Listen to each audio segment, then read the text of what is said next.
Welcome to Path Nursing Academy. So today's topic is on oncology.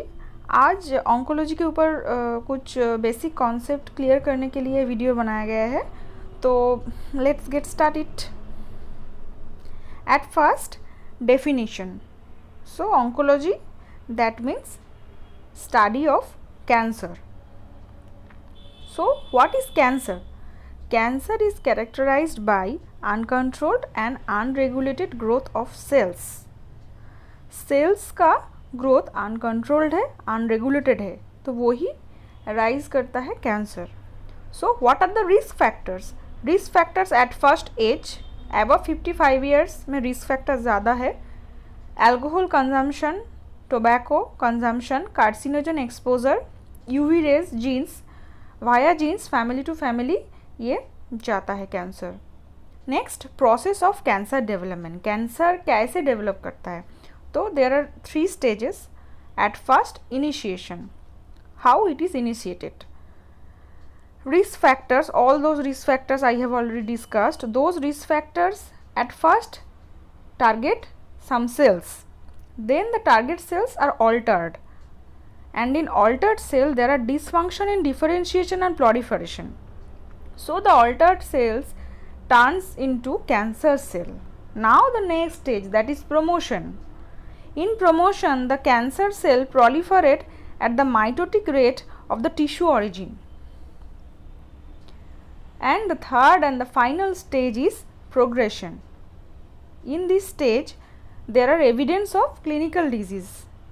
Cancer का जो जो symptom है वो दिखाई देता है। And evidence of regional spread and metastasis. Cancer होने के बाद जो नॉर्मली होता है, अगर ट्रीटमेंट नहीं किया जाता है तो वो है regional spread and metastasis. Next, classification. Cancer का क्लासिफिकेशन बहुत तरह से होता है। तो at first, anatomical site wise classification. Site, nervous tissue tumours.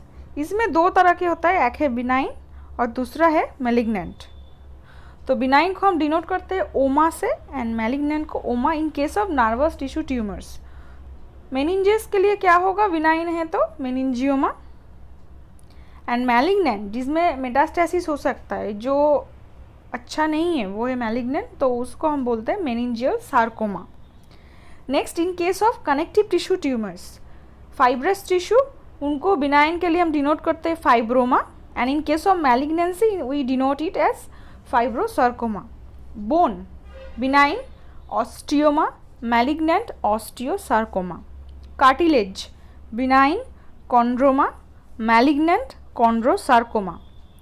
Epithelial tissue tumors, surface epithelium, in case of benign we denote it as papilloma, and in case of malignancy we denote it as carcinoma. Next, hematopoietic tissue tumors, lymphoid tissue. There are no benign development, also the malignant development. So in case of lymphoid tissue, Hodgkin lymphoma, non-Hodgkin lymphoma.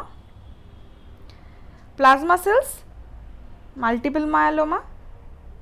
Bone marrow malignancy, we denote it as myelogenous leukemia. Next, the histology classification. Grade 1, grade 2, grade 3 and grade 4। Cancer का जब हम staging करते हैं तो grade 1, grade 2, grade 3, grade 4 हम करते हैं। मैंने जो वीडियो पहले बनाए हैं उसमें जो क्वेश्चन सीरीज़ है उसमें भी ऐसा कुछ क्वेश्चंस है, तो ये अगर हम जान लेते हैं तो वो आंसर देने में ज़्यादा तकलीफ नहीं होगा हम लोगों को। तो at first, grade 1, cells differ slightly from normal cells, there is mild dysplasia and are well differentiated, that we denote it as grade 1. Grade 2, cells are more abnormal, there are severe dysplasia and poorly differentiated. Grade 3, cells are very abnormal, there are severe dysplasia and poorly differentiated. Grade 4, cells are immature and primitive, anaplasia and undifferentiated. Cell of origin is difficult to determine. तो आप देख रहे हैं यहाँ पे 4 stages है। Grade 1 में क्या होगा? सेल नॉर्मल से ज़्यादा डिफरेंट नहीं है और वेल डिफरेंशिएटेड है, मतलब हम डिफ़र कर सकते हैं कि ये कहाँ से ओरिजिन है, कहाँ के ओरिजिन है। और ग्रेड 2 में क्या होगा? पोरली डिफरेंशिएटेड, मतलब अगर डिफरेंशिएट करने में थोड़ी सी दिक्कत होगी।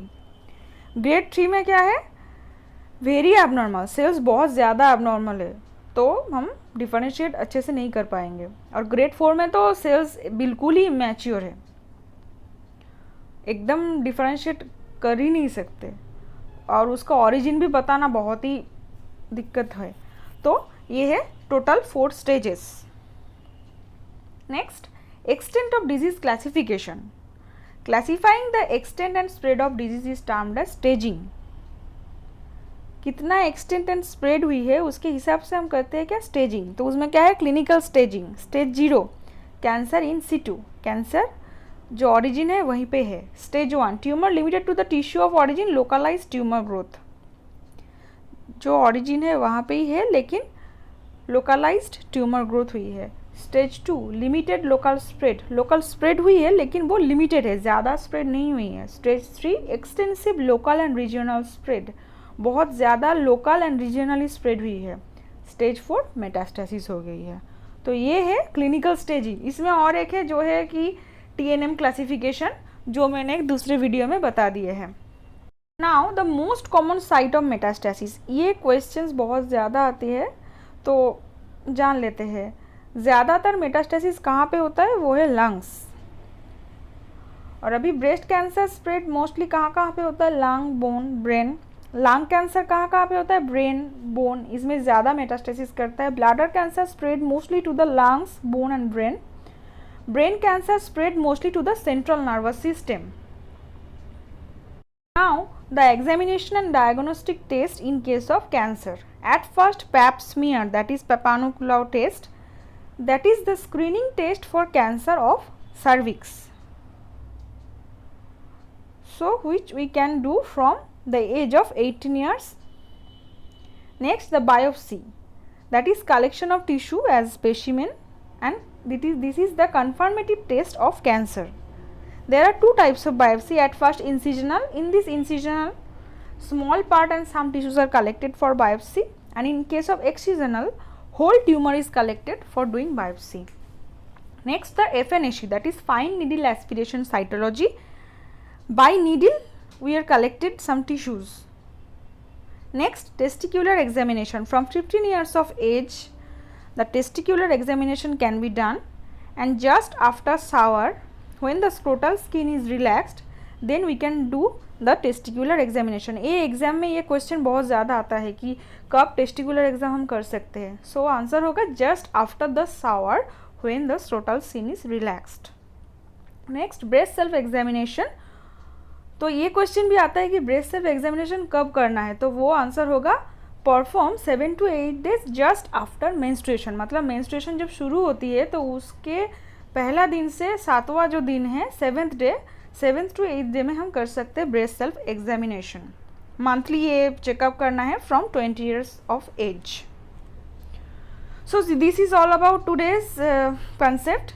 Next we will discuss about the another topic. Thank you for watching my video, and please subscribe my channel and press the bell button.